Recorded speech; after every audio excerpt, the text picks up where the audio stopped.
Do not forget, everyone, we turn our clocks back an hour this Sunday for that lovely time of year known as daylight saving time.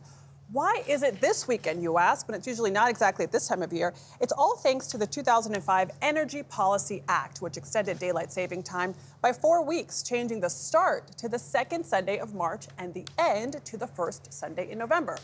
Our resident expert on the matter, Scott MacFarlane, joins us now. Scott, good morning. Good morning.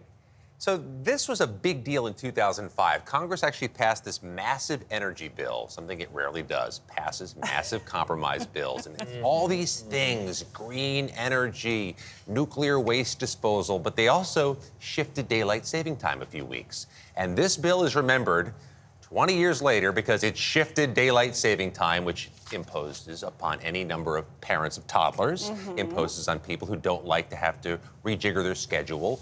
But actually, they didn't choose the date, the specific date, strictly because of energy savings. They thought about what's happening tonight, Halloween. Take a listen to the congressman who helped author the bill, Fred Upton of Michigan. It was bipartisan, number one. Number two, we went to the Naval Observatory, and we had heard reports that it was going to save energy if we extended daylight savings time. And so we asked them to confirm it, and they said, yeah, it really ought to start mid-March. And they were okay with the date that it ended before, which was late October. But we looked at the first Sunday in November, frankly, because of Halloween.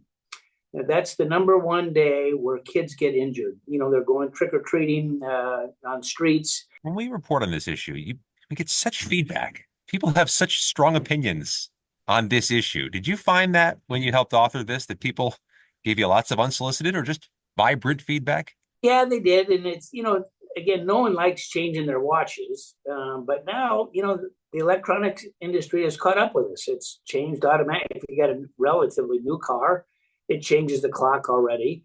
Your TV changes the time.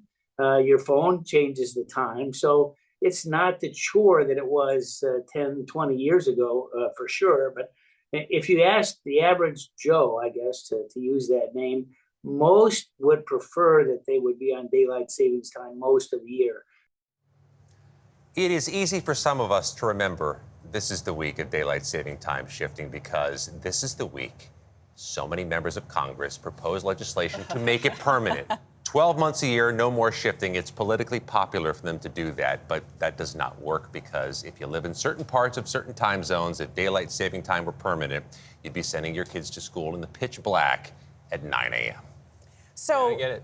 This is so, I love bipartisanship in any form, but I was going to say to you this morning, like, isn't it because of farming? And then I looked it up. Turns out the American Farm Bureau Federation has something to say about that. Oh, they say you might be tempted to grumble under your breath and blame farmers, while your frustration with this abrupt disruption to time itself is fair enough. Blaming farmers is certainly not. They had nothing to do with it. It was to save fuel during World War I. And, you know, part of the idea is always to save some light. So we will not blame farmers for that, but we will blame them for our election day falling on a Tuesday because back in the day, agrarian times, you know, market days, you had harvest days, it had to be November, it's a long story.